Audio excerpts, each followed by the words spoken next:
Folks, last week I started what was called part one of the workshop content, and this here will be part two. And so, yes, you get a little bit of the jingle introduction when we do that, but let's go ahead and get started here now in part two of the workshop content.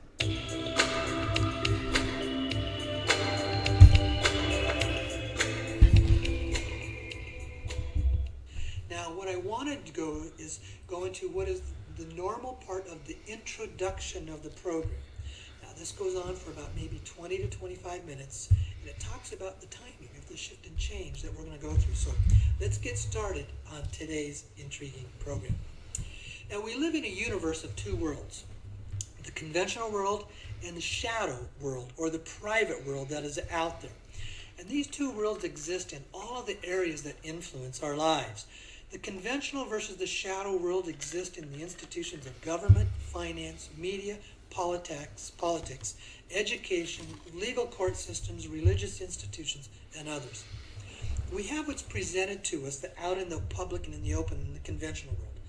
And then there's what goes on behind the scenes in the shadow world that these elite controllers don't want you to know about. But also the shadow world has both sides to it as well. And this conventional versus shadow world is what is called a duality system, and it's part of what is called duality consciousness. It's a thought system or a process that pervades our complete universe and creates this white hat versus black hat systems that take place within our world. The good versus the bad, the white hats versus the black hats, the holy versus the evil, or however you want to call it. That's what's called duality consciousness, and it pervades our whole complete universe. And if you want to truly understand the basis and the root of our universe, it will be discovered in understanding what is called the duality or separation consciousness process.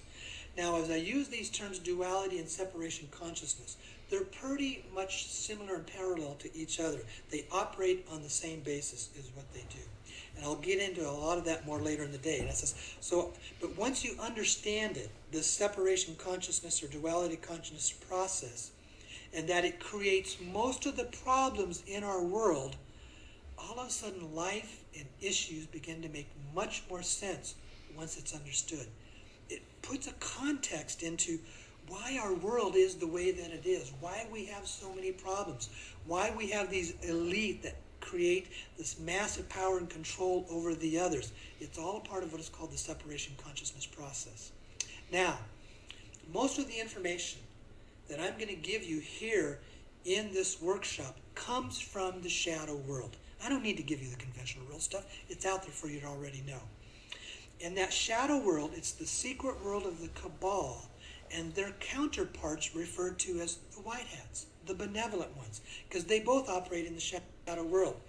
But most of today's information can be found on the internet by doing your own research. I'm not really saying anything that hasn't already been talked about by other people, but what I am doing is putting the big picture together in how all of this develops. Though some of it may seem mystical or ethereal, the vast majority of it is from tangible sources. So let's get started now into this introductory process. Let's do this. So why are we here? What is it that's going on here? Well, it's not this whole money scenario. It's the initial attraction. It's not about just a few of us becoming rich. It's about us having the opportunity and the responsibility of leading our world into financial freedom. It's about being in alignment and in touch with the major shift and change that's happening to our earth and our universe. And this is not a once-in-a-lifetime opportunity, but a once-in-an-age opportunity spanning a millennia of time. This is about educating ourselves to become real changers, with money being one of its primary tools.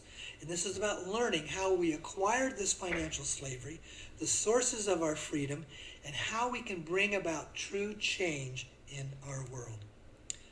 Right now, we are in the midst of a major galactic shift of cosmic energy that is impacting everything and everybody on this planet. Why will this financial shift transpire? It's time. It's time for a shift in world history, world affairs, and world conditions. When you look through history, humanity, human race, always goes through what is called ages or eras. The large cycle is approximately 26,000 years, and then that gets broken down into halves and quarters and eighths. And you see these shifts and changes taking place. We just finished the 26,000 year cycle, and we're moving into a new one. And that is what is really taking place. And with that comes a huge shift and change in the energy that predominates everything of this world that we live in. And this energetic shift is not so much on the outside world events, but it's on the inside. It's an inner intuitive shift that is taking place within us. So humanity is going through a change in an era or an age, and this shift transpires over decades in various stages. How I understand it, there's predominantly 5 major stages that we will go through this shift. The first one we're already deeply into. And the second one is the release of all these funds, financial freedom. Now, these shifts in ages, for the most part, are going to take probably a couple hundred years to move into. But there are some of us that will be on the forefront of that process. And that's part of what I'm doing here, sharing this information with you and doing that. So the first stage was the availability of information, and that came through the gift of the internet. The internet changed our world, changed our lives. Prior to the internet, we were dependent upon the perceptions that we had, the images that we had, the beliefs that we had. It was all based on the information that was being funneled to us. And if you could control that information, you could control the world's perceptions, you could control the world's belief systems. And those information sources predominantly came from the areas of education, media and entertainment, and the news media industry. Those were the 3 dominant areas that could change, that basically gave us the information. When the internet came around, we could now start sharing what we perceived as the truth with each other. We could learn from each other, and we could bypass these cabal controllers controlling those 3 areas. We could bypass the dominance of a cabal-controlled education system. We could bypass the dominance of a cabal-controlled media and entertainment industry. We could bypass the dominance of a cabal-controlled media news industry. And we learned this from ourselves. My being here, sharing this with you on the internet, is the classic example. This information has always been there, but it's always been just a very limited few who understood it. And when they would write their books or share their information, they were classified as conspiracy theorists, designed as being created. Some of them were killed, some of them were shipped away into mental institutions, but for the most part, they were greatly they were classified as being crazy and stupid for having all this information. But underneath it, they and a small group always knew the truth, but we could never spread it rapidly. We're now beginning to understand what's really out there. Now, I'm going to briefly talk about these 5 stages, and I'm not going to go into detail in them. That information will come later. But the first stage was the availability of information. And we have reached what I call the apex of the information age. And we're now at that apex that is there. And we're starting to move into a new age, what I call the intuitive age. But the first one was the availability of information. We now have, with on simply as a cell phone, smartphone, access to the world. If you've got an internet connection, you can get access to the whole complete world with something as simple as a cell phone. For thousands of years, we've been in financial slavery. And it's predominantly always been the kings and the monarchs and the dictators that kept us that way. Even today, with the advancements that we've had in the last 150 to 180 years, we still live in a world where almost, or I should say, just a little over half of the world's population, roughly 4 billion people, still live on just $10 a day. That's called survival. You don't have any time for anything else. The vast majority of the rest of us have nice jobs, live in a nice world. We have a comfortable environment we can live in, but we're still slaves to our jobs. Because what happens is, to basically survive and make a living, you have to have an income. You get up in the morning, 2 to 3 hours before you head off to work. You're doing your stuff, getting ready for the day, everything you have to do. You go off, you spend your time at work, you have your lunch time, you spend your afternoon at work, you commute, come home. If you have a family, you're bringing the family in, you're organizing stuff for the family, you're preparing your meal, you're having your evening dinner. And then if you have kids to take care of, you've got them. If they're young kids, you get them off to bed. And then here you are at the end of the day, and you basically have about 2 to 3 hours for yourself. And that's all that you have in a full day. Weekends roll around, and it's basically maintenance time is what it is. That's a form of a financial slavery because it controls the amount of time that you have to live the way you want and learn what you want, when you want, and how you want.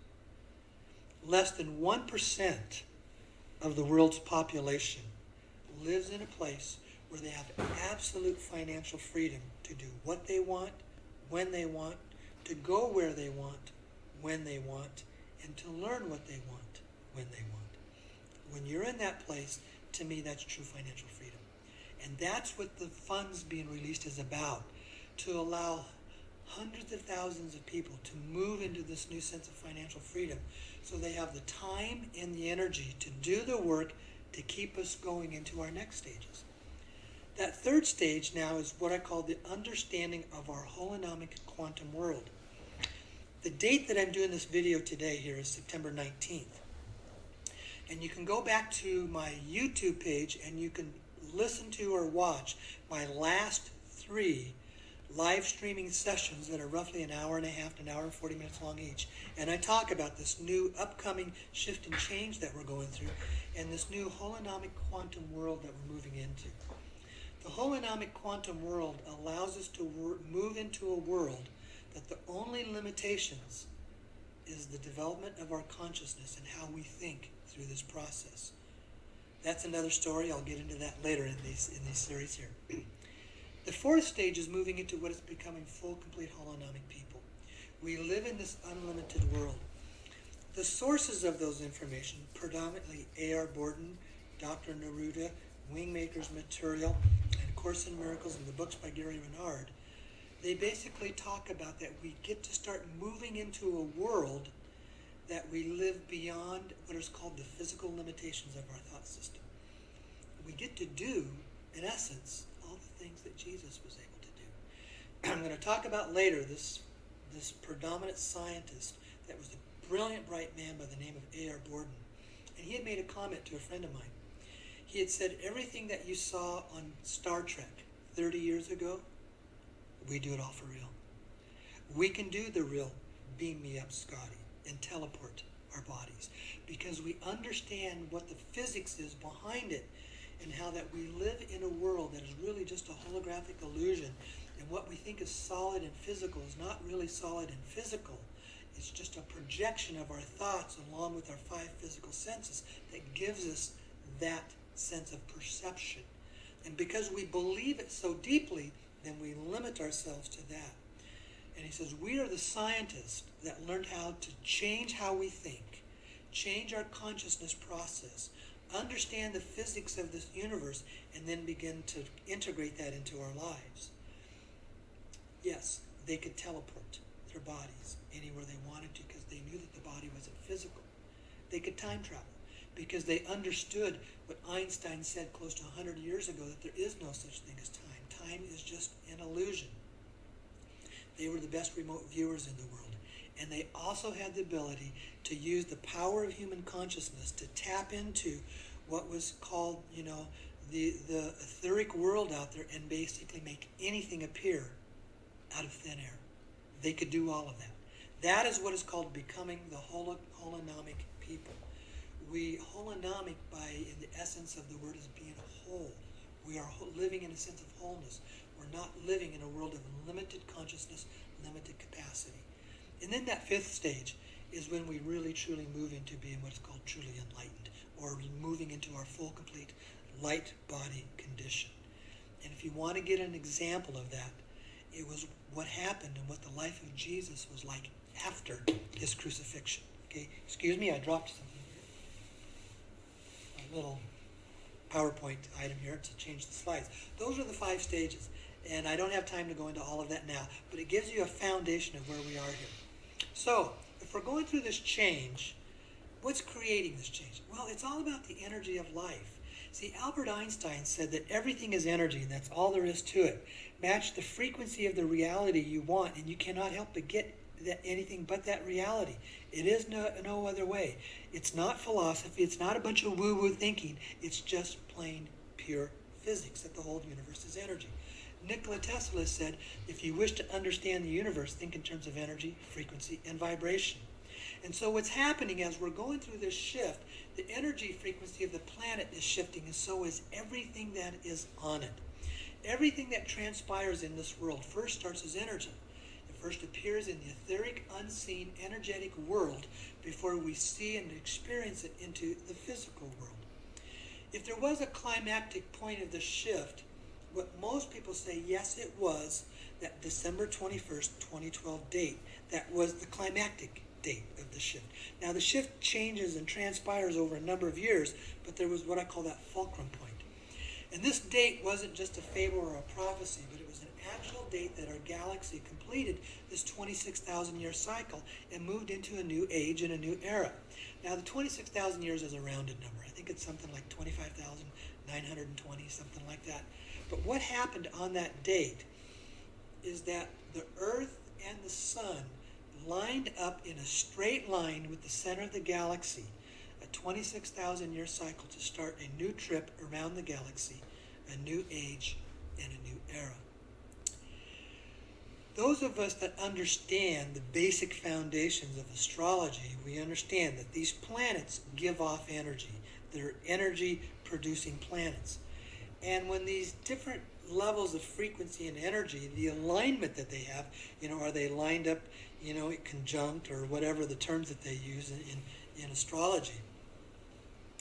These give off energies, and they create, I don't want to say create, they have an impact in our thinking process is what they do. Because as the energy comes in, it impacts how we think. Well, what happened on that day is all the planets in the galaxy lined up in a single straight line. And it's similar to, okay, it's time to reboot and start over again. It's like rebooting your computer. You reboot the computer, everything boots up, and you start a new cycle again, is what you did. And that was what was happening on that day. And we went through that shift. Now, also what's happening is our planet has moved into a new position in the solar system. It's entered what is called the photon band, a place that's emitting a higher frequency of light energy photons onto us, onto the Earth, onto our planet, and creating a higher vibration and creating a higher sense of consciousness.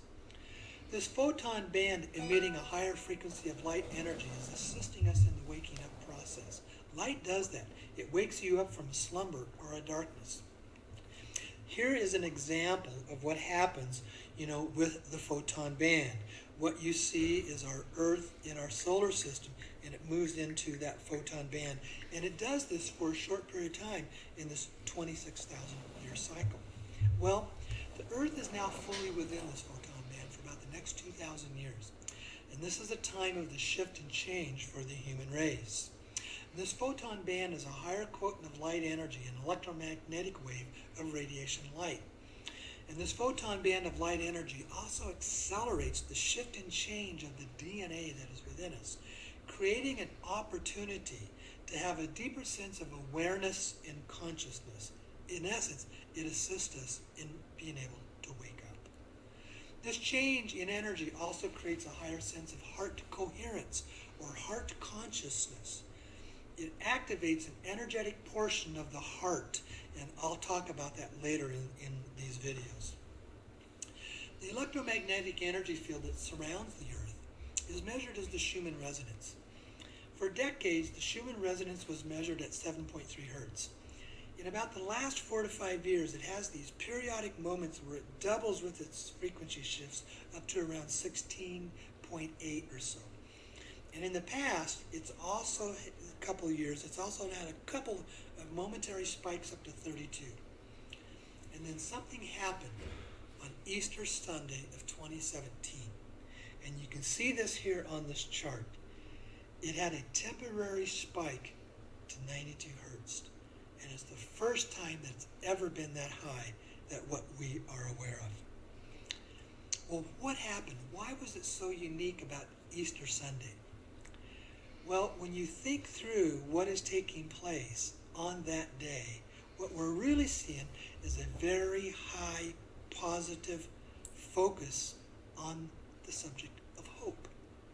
Now, regardless of how you may view it in your religious aspects, it's about the concept of new birth, new life, resurrection, letting go of the old and being able to move on with the new. And it's all about a very high, powerful, loving sense of hope is what it is. And this is taking place all around the world. The one day that, to me, that is the one most strongest day of the year that has that.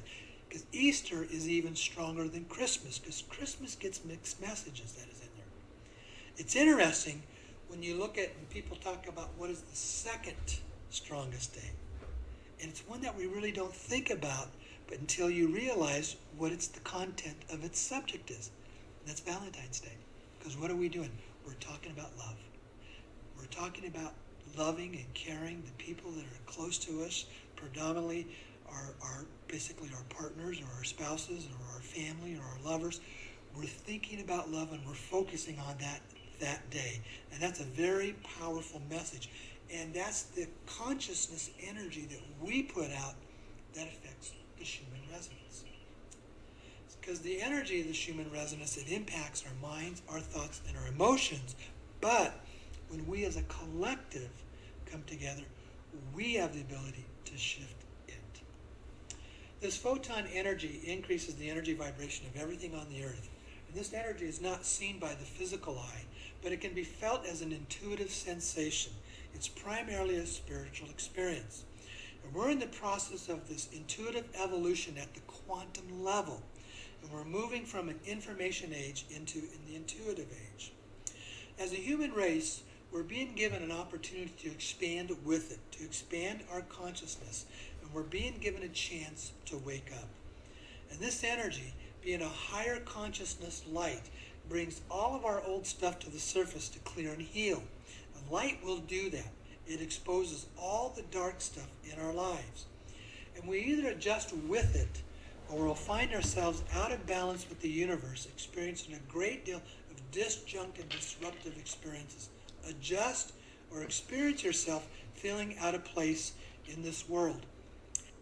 I've been around politics for a long time, folks. As you understand, I was an elected official for 12 years. I was involved in it for 6 years prior to that. I've worked on campaigns even after I was done being an elected official. So I've been around this stuff for around 25 to 30 years. I've never seen it as crazy as it is right now. I've never seen so much what I would call disjunctiveness, the fighting, the arguing over petty issues, wanting to be in resistance, and the reflection of hate to the other side. And folks, it doesn't make any difference if it's Republican or Democrat, and it doesn't make any difference if it's, conservative or liberal. It's just the cycles. Right now, we have Donald Trump. Well, you can go back to when, just a few years ago, when Obama was there. You were seeing it the same thing from the other side. There's the increase of this disjunctive energy that is taking place, and people aren't adjusting with it. And that affects, because that energy affects how they think and how they feel, they're out of balance. Because as the energy is increasing, picking up a sense of consciousness and awareness, they're not increasing with it, so they're out of balance. Those that are moving into it are staying in a higher sense of awareness and consciousness that is moving with it. Now, this inability to shift or change is sometimes called cognitive dissonance. And this is really important to understand, because it begins to make sense of why certain people don't adjust very well. Now, cognitive dissonance, this is why people get upset when their belief systems are challenged. And sometimes people hold a core belief that is very strong, and when they're presented with evidence that works against their belief, this new evidence, it can't be accepted. It is extremely uncomfortable, called cognitive dissonance, and because it is so important to protect the core belief, they will rationalize, ignore, and even deny anything that doesn't fit into the core belief. It's a challenge to their core belief system, is what it is. And that challenge is pretty strong, and it's very painful if they want to accept what is new. So in essence, they just say, okay, let it go. One of the best examples of corporate or a large case of cognitive dissonance is 9/11. We still live in a country in the United States that about half the people still want to believe the official report that it was 19 Arabs with box cutter knives that flew these planes into these towers and basically collapsed those 3 buildings. For a number of years, I felt that way.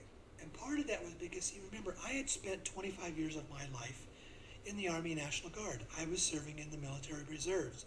And I remember that day, seeing that happened, and being kind of have a sense of patriotic duty that had upset me so much, I wanted to put my military uniform on and go kill those bastards. That's how I felt that day. And even for a couple months after that, it impacted me so strongly. So I was buying into the official story, and my own cognitive dissonance wasn't letting me see the reality of what really took place that day and how the official government description was totally impossible with the laws of physics. Here's what we know. An airplane flying into about the 85th story of a 105-story building that is built with extremely strong beams of concrete and steel all the way up. And they said it was the fire that created the collapses of the building, the fire from the airplane fuel. Airplane fuel is basically kerosene, folks.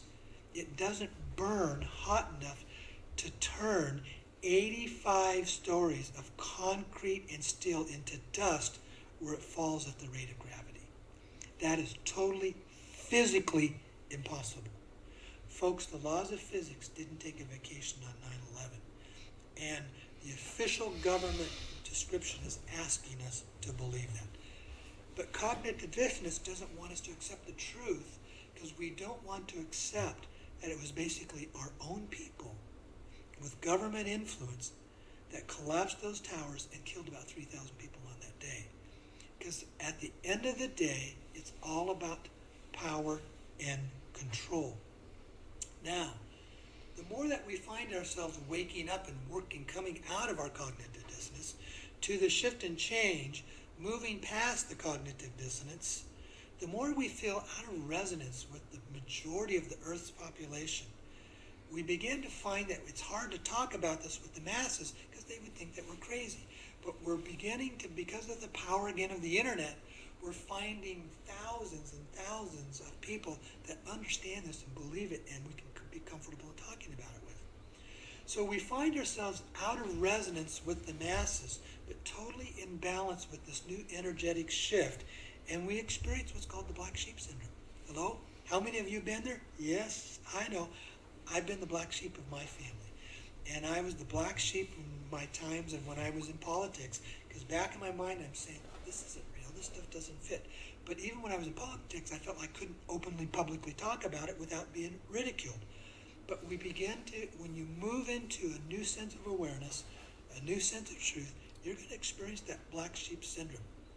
Now, I love this little quote from Dr. Seuss. This is absolutely great. He says, we're all a little weird, and life's a little weird. And when we find someone whose weirdness is compatible with ours, we join up with them and fall into mutual weirdness, and we call it love. Dr. Seuss, he was always great, wasn't he? So, and Einstein said, the more wisdom you attain and the more conscious you become, the crazier that you will appear to others. We can relate to that about what's going on because there's a lot of people think that we're pretty crazy about thinking that we're going to get all this money. But you have to step out of your cognitive dissonance to be able to understand that this is there, it is out there. And with the 4 trips I've made to Hong Kong, that money is out there and it's real. The money is real. The question is, when and how are they going to be able to move it and give it to us? Okay. Now this new age and this new era astrologically, it's the age of Aquarius. And in the Bible it's referred to as the millennial kingdom in the book of Revelation. And ironically, this age is also called the Golden Age. It's the age when the gold held in trusteeship by the appointed royal groups is to be released to the human race. And that's why we're here, to experience this shift The gold of the ages is in the process of being released to shift our world. The quadrillions of dollars of gold on this planet, held in trusteeship for millennia, is now being released to free humanity. It's released to us as we move into energetic alignment with its purpose. Now that last statement, energetic alignment with its purpose. I'll get into more of that later in this video series. So this whole RVGCR is just the first of many steps in the release of this goal. And we are the people we have been waiting for. We're the ones to fulfill this change for the human race. Now this gold, it's reflected in the various forms of money that we use on this planet. And how important is money in this world, and what role does it play in our lives? Well, basically we're talking about physical items. Other than the air we breathe, can you think of anything in our lives that does not cost money in one way or another? I can't. I've been sharing this in close to 40 workshops, and I haven't had anybody that has come up with anything. Now, I'm talking about physical items. Some people have said, well, what about sunshine? What about love and stuff like that? Well, yeah, I understand that. We're talking about real physical issues. Because you see, even the water that we drink that is life necessary in one way or another costs us money for the vast majority of us on this planet. So I can't find of anything. And that's how much money dominates every aspect of our lives. There's a great quote that comes out of the book Money and the Law of Attraction. It says, "You are right when you think money isn't everything. You certainly do not need money to have joy in your experience. But in your society, where so much of what you live is tied to money in some way, most of you associate money with freedom. And since freedom is the basic tenet of your being, then coming into alignment with money will help you establish a balanced footing that will be of value to you in all other aspects of your experience." It's about being in harmony and being in alignment with money, which is just another form of energy. And when you do that, then money begins to flow for you, and you begin to experience a healthy appropriation of its use. Now, the key in that previous statement is being in alignment with the money, being at peace in your relationship with money.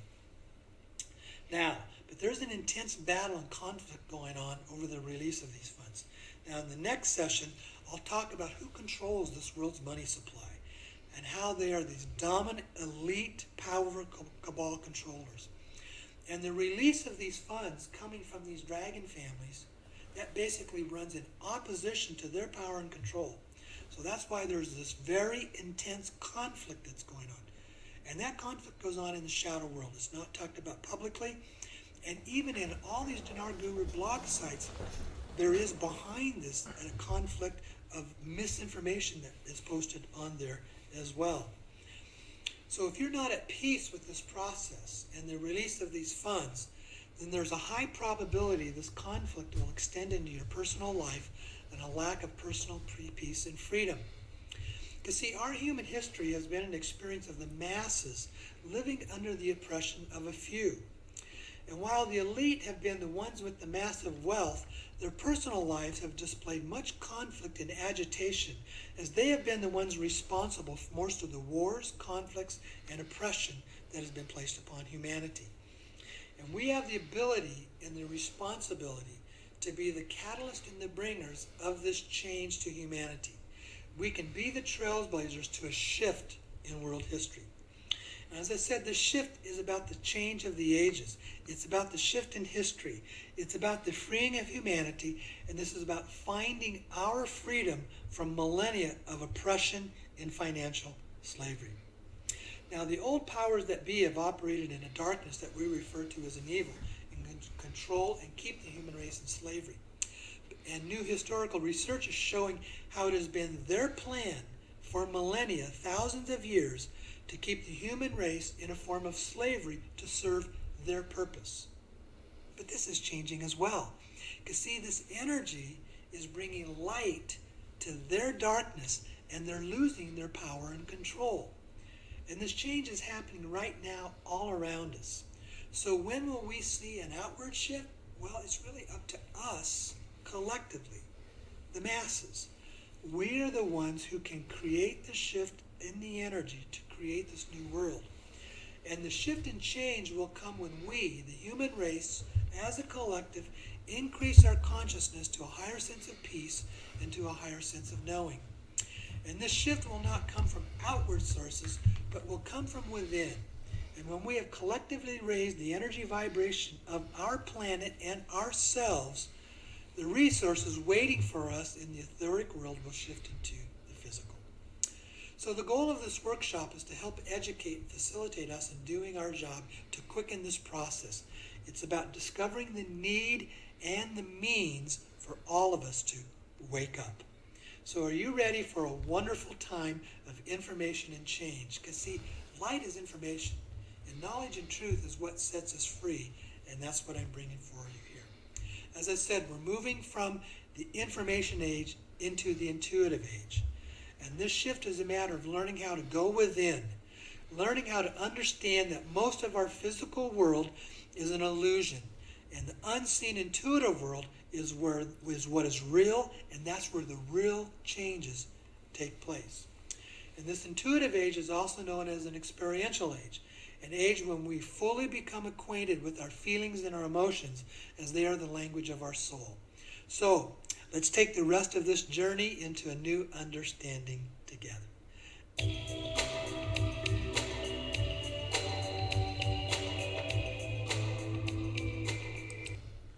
Well, folks, that was part 2 of the workshop, and I hope there's a lot of good stuff there. You know, somebody had sent me a text message and says, can you bring the pictures on too, when you're there, when you had on some, it'd be nice to see some of the pictures. I'm going to work on that for the rest of the sessions because I can do the editing of that before I bring it on here. And so I'll start working on that because I know for some that would be really helpful to be able to see the pictures that I'm doing. And when I'm talking there, basically, again, I'm coming from my PowerPoint presentation. So when I'm delivering those messages that are there, when I'm, basically giving those portions of the workshop, that's why you don't see me looking right into the camera because I'm actually reading from my PowerPoint presentation. So with that, Blanca, is there anything else that you would like to share with us tonight about what was discussed there? Well, I think that folks can now get an idea that you do set this discussion, and you're going to discuss a lot of topics, but this discussion about the currency exchange in a very big framework. And basically, if we whittle it down, you're basically saying that there is a movement, an evolution of consciousness. Of course, you started talking about separation consciousness and versus a unity consciousness, but is that kind of correct way to boil it down, at least this section? Yes. It's back to, what I said on those 5 stages that we're going through in our shift and change as humanity and our consciousness waking up, and this would take place over maybe 100 to 200 years. And the very first stage was basically the freedom of information, and the internet has been that gift to us. Nothing has changed our lives more than the gift of the internet.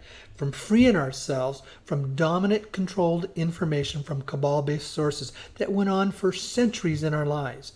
Well, the second step is becoming financially free, where we have lived in thousands of years of this financial slavery to these cabal controllers. And that's what this money being released is really all about. It's not about you and me getting rich. It's not about you and I gaining stuff. It's about giving us resources so we are independently wealthy and so that we have the freedom of time to do our work, to learn what is necessary, to create the mental energetic shift to help shift and change our world. That's the real purpose of the money. Now, are we going to, dominate and control that and watch everything that you do? No, but there's enough people that will get this, that they'll really begin to see that down inside, it's that deep shift of healthy, love-based consciousness that really shifts and changes our lives and changes our world. And that's the real bigger purpose of the money coming forward. That's very good. We kind of loop back to the beginning when we were talking about the currency exchange. And so if indeed this currency exchange is part of a bigger process, a shift in consciousness, as you're saying, then we need to sit back and say, are we ready for this shift in consciousness? Yeah. Have we really done the work that we need to do to work on these issues? And you've talked about them in your show before. And we'll probably talk about them more in the latter parts of the workshop, but I think it links back to what you were talking about at the beginning. Yeah. So, well, unless you have a lot more to share with us, I think I'm ready to wrap up the program tonight, because so far it's been about an hour and 20-minute program, and I think I might edit some of this down before I put it out on the YouTube video, because I like to keep it a little bit shorter than that. But I mean, just the recording part of the program tonight was about 38 minutes. So yeah, then we had Robert on for about 20 minutes. So I might separate those before I send them out. But anything else you'd like to share with us then, before we wrap up tonight? No, I think it's good. Okay. I think we're good. It was a informative show, and it was nice having Robert on. And so It was. I think we had a nice show. Yeah. Okay, folks, thank you very much again. This is the program on August 14th, and I'm not certain what we're going to bring next week. We'll face that when we get there. It might be part 3. It might be to have some other information to change, but hopefully we will see you next week again on the Sedona Connection. Thank you very much.